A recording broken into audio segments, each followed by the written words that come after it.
हाँ बोलो, कुछ पूछना चाह रहे हो आकाश पांडे तुम? हाँ सर मैं ये कह रहा था कि जो लेजर पोस्टिंग है 7वें और 8वें क्वेश्चन में, सर उसमें वो कैश बुक भी बनाना है क्या? एक सेकंड में देखता हूँ, शीट नंबर कौन सा है? 19। 19।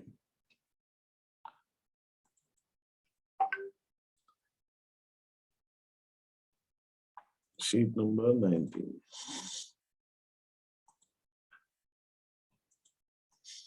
ये है आपकी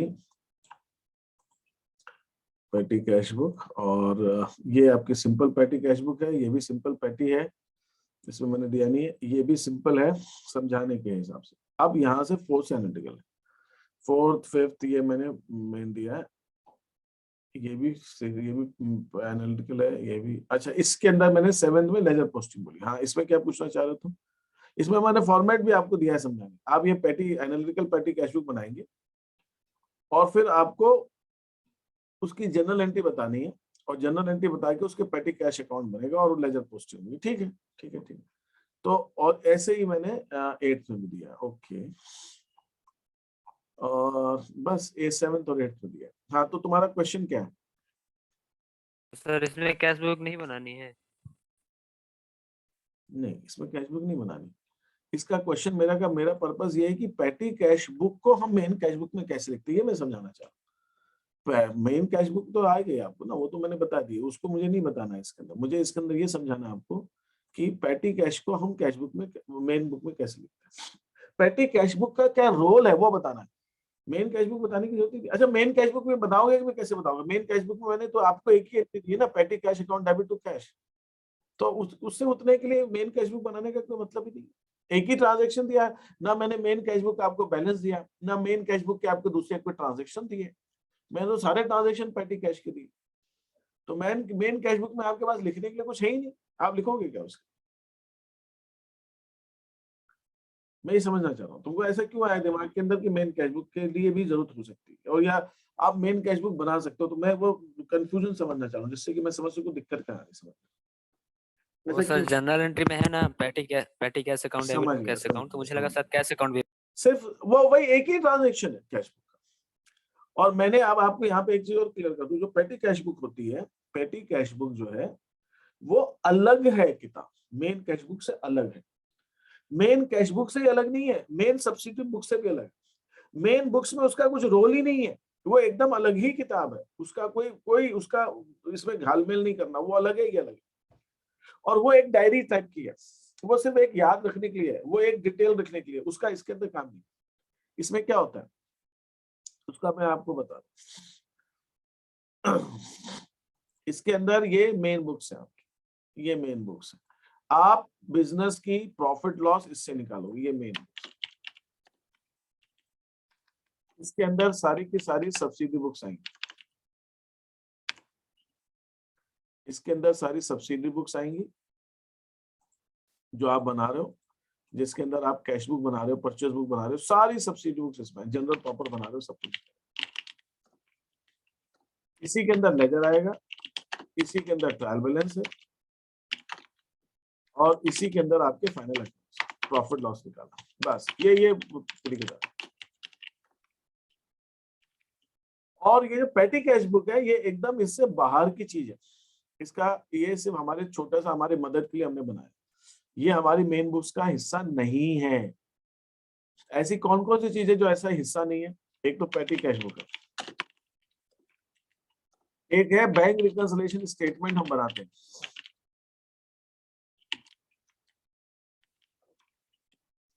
क्या होता है हम बाद में, अगला चैप्टर आएगा इसलिए मैंने यहाँ पे याद आया तो मैंने बताया। बैंक रिकंसिलिएशन स्टेटमेंट, ये सब हमारे मेन बुक्स में इसका कोई रोल ही नहीं। इवन देखा जाए ना तो ट्रायल बैलेंस भी जो है ना वो भी नहीं है। ट्रायल बैलेंस बनाना कोई जरूरी भी नहीं है, ट्रायल बैलेंस ऑप्शनल होता है, इच्छा हो तो बनाओ, नहीं बनाओ। कोई बिना ट्रायल बैलेंस के भी काम कर सकता है, ऐसा नहीं कि बिना ट्रायल बैलेंस के लिए भी कोई एंट्री नहीं होती। लेकिन फिर भी चलो, ट्रायल बैलेंस एक फ्लो में जाता है और हमारे लिए थोड़ा सा हेल्पफुल है, जरूरी भी है, हमको काफी मदद मिलती है। लेकिन ये जो है ये हमारी मेन बुक्स का हिस्सा है ही नहीं, ये दो चीजें जो हम बनाते हैं। अब सवाल उठता है तो पैटी कैश बुक में होता क्या? तो पैटी कैश बुक में भाई साहब ऐसा होगा कि जब आप पैटी कैश बुक बनाओगे तो मेन बुक के अंदर आप एक एंट्री करोगे। कौन सी entry? Petty cash account debit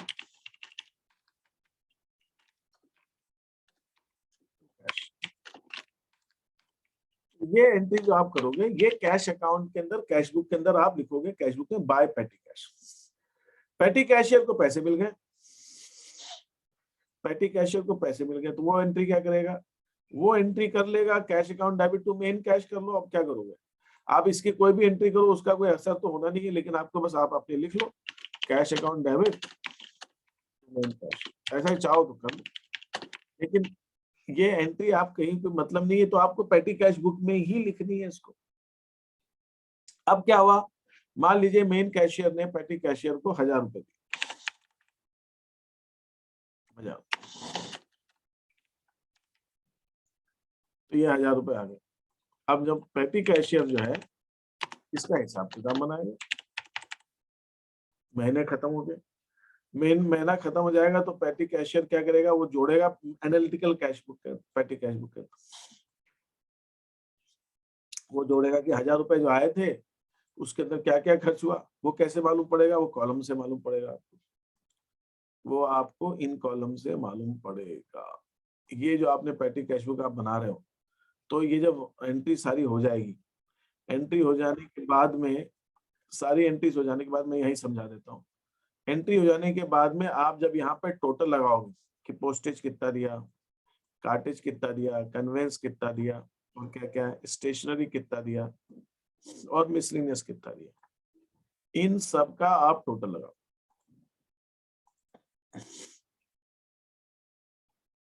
in सब का आप टोटल लगाओ, और इस टोटल को आप यहाँ भी लिखोगे कि कितना खर्चा हो, ये आपका टोटल यहाँ पे भी आया, तो ये दोनों मैच करेगा।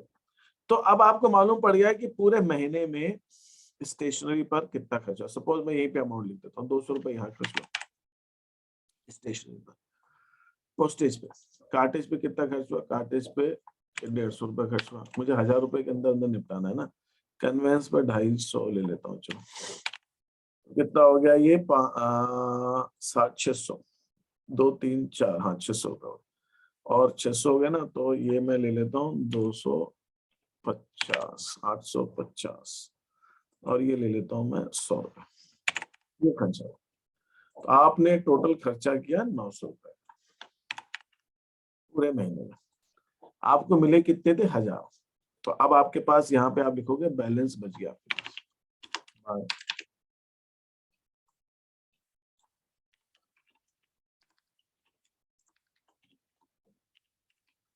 100 रुपए बच गए, 1000 रुपए मिले थे, 900 खर्च हो गए, 100 रुपए बचे। यहाँ पे मैं लिखता हूँ टोटल,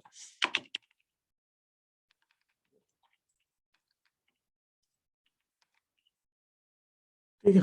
ये कब बचे, ये बच गए आपके 31 जनवरी 22 ले लेते हैं, अभी होने वाली है ना यार, आगे की डेट लिखा नहीं आता नॉर्मली, ये ले लेते हैं, ठीक है। 31 दिसंबर 21 को ये बैलेंस बच गया। अब आपका ये अकाउंट क्लोज हो गया।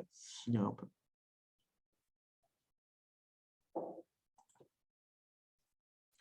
यहाँ पे भी आपने लिखा होगा ऊपर 1000, जब मिला होगा आपको तो ये भी लिखा, ये आपका खाता यहाँ पे पेटी कैश बुक आपकी बंद हो गई। 1000 रुपए इधर, 1000 रुपए इधर, ये आपकी बंद हो गई। तो आपका दिसंबर का काम तो हो गया। अब आप क्या करोगे, 1 जनवरी में आओगे, तो 1 जनवरी 22 को आप लिखोगे टू बैलेंस ब्रॉट डाउन,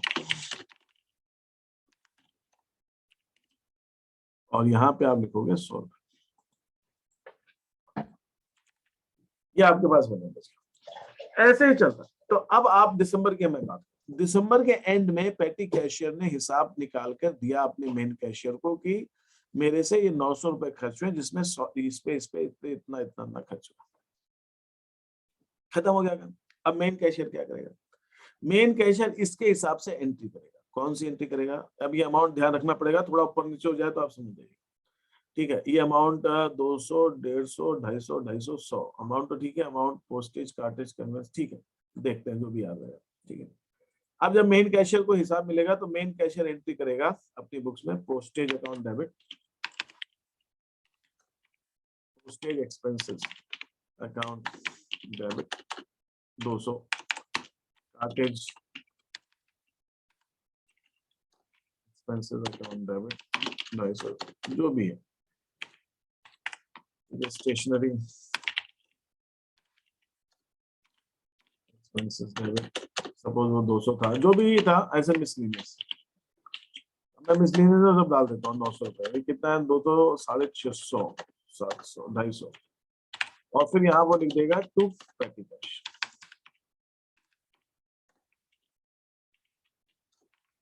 तो आप यहाँ पे ये 900, ये एंट्री मेन बुक्स में हो रही, तो मेरा कहने का मतलब है जो छोटे छोटे इतने सारे खर्चे किए ना, मेन कैश बुक में जब पैसा दिया तब, और महीने के आखिर में एक साथ एंट्री कर दी, 50-50, 10-10, 20-20, 5-5 रुपए की अलग अलग एंट्री नहीं किए, पर पूरे महीने के एक साथ एंट्री कर दी। तो मेन कैश बुक में काम कम हो गया ना, मेन बुक्स के अंदर इतना पता चला छोटे छोटे खर्चे लिखते जाएंगे इतने ढेर सारे, उसके बजाय तो हर महीने में, अगर हम हर महीने से पेटी कैशियर को पैसा देते हैं, तो हर महीने में मेन बुक्स के अंदर खर्चे की, सिर्फ पेटी कैश खर्चों की सिर्फ एक ही एंट्री हो रही है, और वो कौन सी हो रही है, यही वाली जो अपन ने खर्चे की, ये महीने के आखिर में ये एंट्री, ये आखिर में एंट्री, और ये वाली एंट्री कब होगी, ये ऊपर वाली ये होगी जब पैसे दिए तब, कब दिए, 1 दिसंबर को दिए तो, और ये एंट्री कब होगी, 31 दिसंबर को, अगर एक महीने का पेटी कैश का हिसाब है तो, जितनी बार हिसाब आएगा वो ये एंट्री एक महीने में। लेकिन पेटी कैशियर ने तो पूरा हिसाब किताब अलग से रखा हुआ है, वो तो पूरा एक एक खर्चे का, उसने 5 रुपए भी दिए तो भी लिखा है उसने, 2 रुपए दिए तो भी लिखा है उसने, 50 पैसे दिए तो भी लिखा है उसने, वो सारा हिसाब लिख रहा है। लेकिन अब मेन बुक्स में इतना सब नहीं लिखते, ये डिटेल पेटी कैश बुक में है, मेन बुक के अंदर तो हम डायरेक्टली आके सिर्फ ये एंट्री करते हैं जो मैंने अभी आपको बताया। अब ये एंट्री आपकी जनरल ये वाली एंट्री तो कैश बुक में होगी, और ये जनरल प्रॉपर्टी। तो अभी जब मैंने आपको क्वेश्चन ये दिया है करने के लिए, ये जो क्वेश्चन दिया गया, इसमें मैंने आपको ये दिया, ये आप बनाएंगे, इसके बाद जनरल।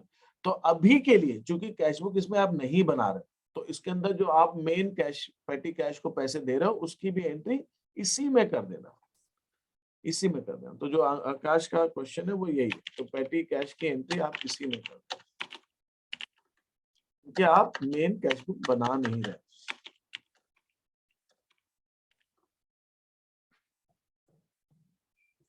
ये एंट्री आपकी इसी बुक में है ना, यहाँ पे नरेशन आ जाएगा, cash given to petty cash.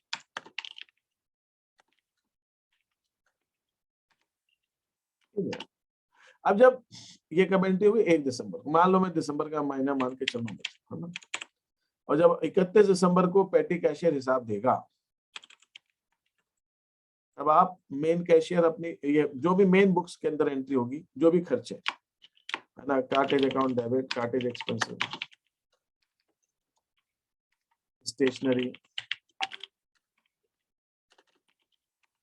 और जो भी खर्चे, मिसलिनियस डाल देता हूँ बस, जो भी जितने खर्चे हैं वो सारे डेबिट टू पेटी कैश, ये एंट्री रहेगी। तो महीने की होगी, और फिर जब 1 दिसंबर आएगा, फिर 1 जनवरी आएगा, तो फिर से उसको 900 रुपए खर्च किया उसने, तो 900 रुपए फिर उसको दे देंगे हम, पेटी कैश टू कैश।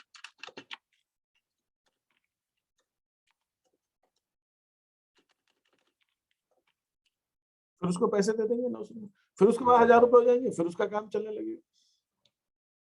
तो इस हिसाब से ही हो जाए। अब इसको आपको अकाउंट में कैसे दिखाना है, लेजर के अंदर, लेजर के अंदर आपको इसको कैसे दिखाना है, यहाँ पे मैंने पेटी कैश अकाउंट बोला है, तो यहाँ पे आप जब उसको पैसे दोगे तब आप एंट्री करोगे, petty cash account debit to cash, 1000 रुपए जब दोगे आप,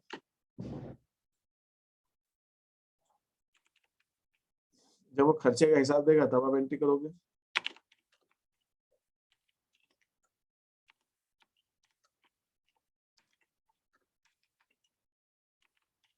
जो भी खर्चे देते जा रहा, और फिर आपने दिए मान लीजिए यहाँ पे 1000, और ये खर्चे हुए सब मिला के 900। ये कब हुआ, 31 दिसंबर को।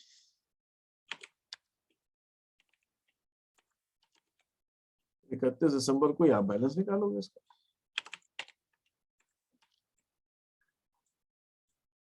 बाय बैलेंस कर दो, कितना, 100 रुपए, अकाउंट बन गया, ये अकाउंट क्लोज हो जाएगा। दोनों साइड का टोटल अकाउंट जब बनाते हैं तो ये टोटल वोटल लगा के यहाँ पे क्लोज हो गया लेजर। 1000 खत्म।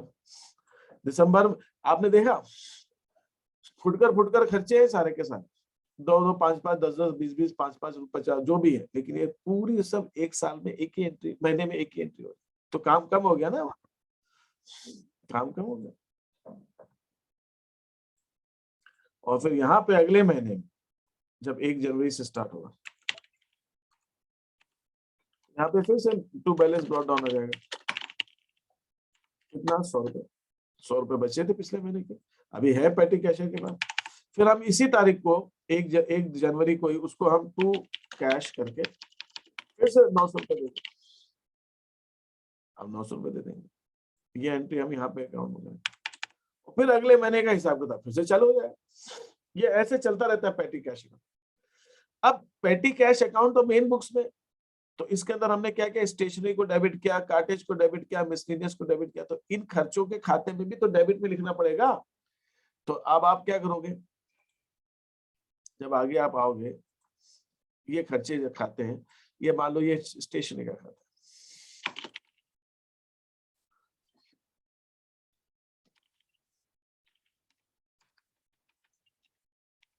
इसके अंदर आप लिखोगे टू पेटी कैश,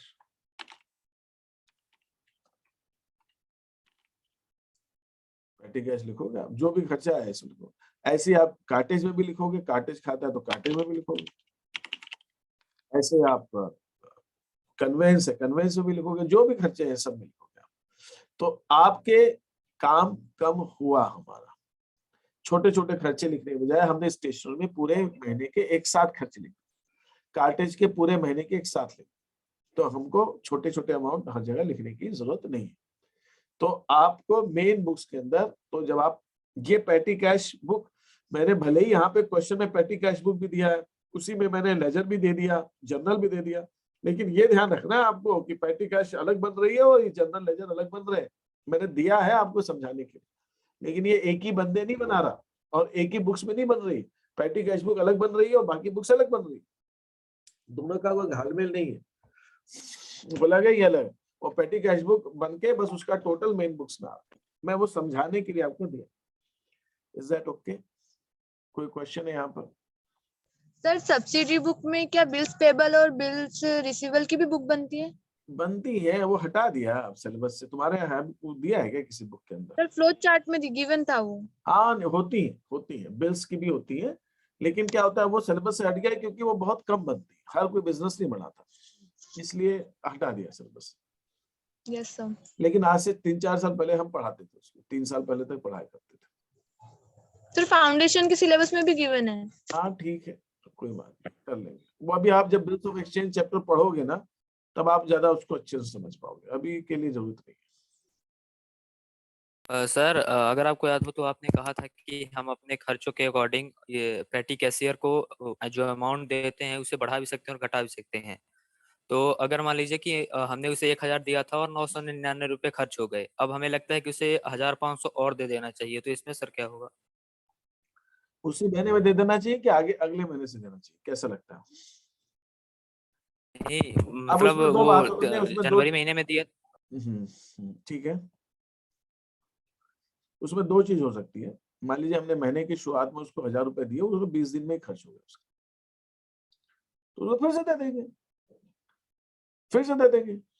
तो petty cash account debit to cash करके वो आएगा, पेटी कैश भागा भागा आपके पास, ये खर्च हो गए पैसे, है ना? आप क्या करूं? तो आप पेटी कैशियर से पूछोगे बड़े खर्च हो गए यार, अभी पिछले महीने तो काम चल गया था, इस महीने कैसे हो गया?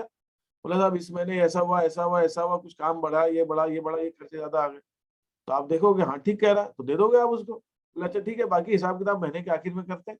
फिर महीने के आखिर में देखेगा तो आप बोलोगे यार अब ये चीज जो हुई जिस कारण से मुझे 200 रुपए 500 रुपए इस महीने के बीच में देने पड़े, ये अब तो हर महीने ऐसा होगा, तो अगले महीने से आप जो है उसका अमाउंट जो है 1500 कर दोगे, बढ़ा दो, उसमें कुछ नहीं। पेटी के पैसे चुरा भी सकता है फिर तो। यार ये तो कुछ कहीं भी हो सकता है, इसको कैसे रोकोगे? तो उससे कोई बचाव नहीं कर सकते क्या?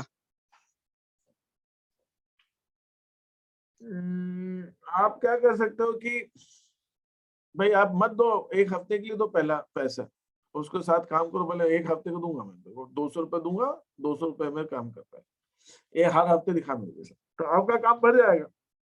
जब धीरे धीरे आपको भरोसा बढ़ जाए तो आप महीने भर के लिए दे दो उसको, ठीक है। सर। और एक काम और कर सकते हो आप उसके अंदर, कि भाई ऐसा है कि भाई रोज शाम को जो है तू मुझे हिसाब दे दिया कर, मैं तेरे से ये नहीं मांगूंगा कहाँ कहाँ खर्च किया, लेकिन तू रोज शाम को मुझे बता दिया कर कि तेरे पास आज मैंने तेरे को दिए। अब देखो क्या होता है, ये सब चीजें ट्रस्ट पे है। रोकड़ का जो काम होता है ना, आप कभी भी देखोगे कि किसी भी बिजनेस के अंदर जो कैशियर होता है, जो कैश देखता है, वो हमें आपने किसी दुकान पे देखा है कि दुकान पे मैंने देखा है कि दुकान पे जैसे मान लीजिए एक पिताजी भी बैठते हैं, बच्चा भी बैठता है, तो लड़का तो माल बेच रहा दिखा रहा है, पिताजी मान लीजिए एजेड से हैं तो दुकान पे कैश की दुकान बैठे हुए हैं, और वो और कुछ काम नहीं कर रहे, उनको पैसा वही ले रहे हैं, वही दे रहे हैं, और कुछ नहीं कर रहे, क्योंकि पूरा ध्यान वहां रखना है उनको, इसलिए। और वो 4 चीज करेंगे तो ध्यान कहाँ जाएगा। और कभी कभी दुकान ऐसी होती है कि भाई एक आदमी सारे काम कर रहा है, उसमें गलती होने की चांसेस रहती है, तो माल बेच भी रहा है, कैश भी देख रहा है ना, वो भी ले रहा है और सामान बांध के भी दे रहा है, तो उसमें गलती होने की चांसेस रहती है। लेकिन जहां पर जिन दुकानों पे कस्टमर का आना जाना बहुत जल्दी जल्दी होता है, और कैश का आना, वहां पे हमेशा कैश का अलग ही बंदा होता है, हमेशा अलग। जहाँ पे ठीक है कि थोड़ा सा एक्शन नहीं होता कि एकदम से लोग, पता चलो 10-20 लोग एकदम से आ गए, अब सबको डील करना है, उससे लेना उससे लेना, तो भैया वो जो दिखा रहा है वो अलग है, वो कैश वाला अलग, वो कैश वाला कैश पे बैठा है, वो कुछ नहीं कर रहा हो। Yes sir. तो इसलिए आप जब कैशियर रखते हो तो कैशियर को आप बहुत सोच समझ के देखभाल के अनुभव से रखते हो।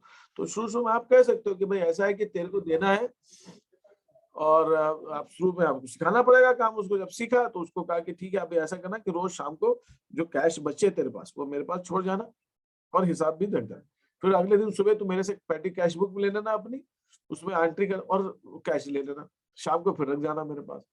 तेरे पास नहीं रखना, शाम को मेरे पास जमा होना चाहिए, एक अलग से कागज में बांध के, पुड़िया बांध के रख दे। बैग दे दिया उसको, बैग के अंदर उसकी पैटी कैश बुक भी और कैश भी, सुबह बैग ले लेना वापस और शाम को मेरे को देना।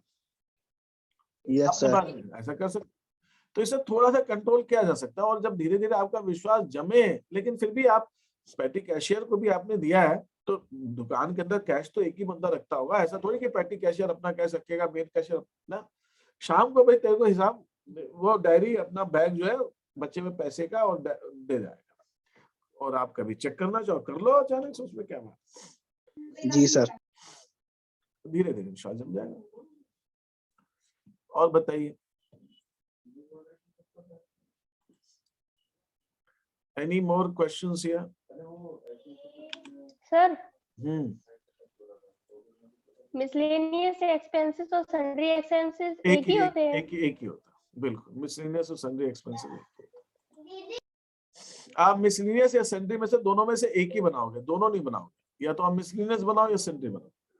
मिसलेनियस का मतलब भी फुटकर खर्चे और सन्ड्री का मतलब भी फुटकर खर्चे, दोनों में से आप एक ही बनाओगे और उसी में से आप देखोगे, दोनों अलग अलग नहीं बनेंगे।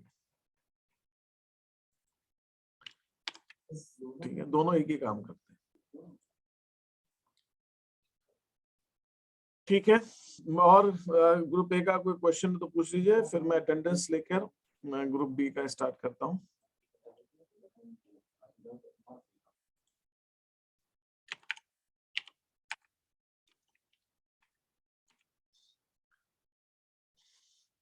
Just a minute.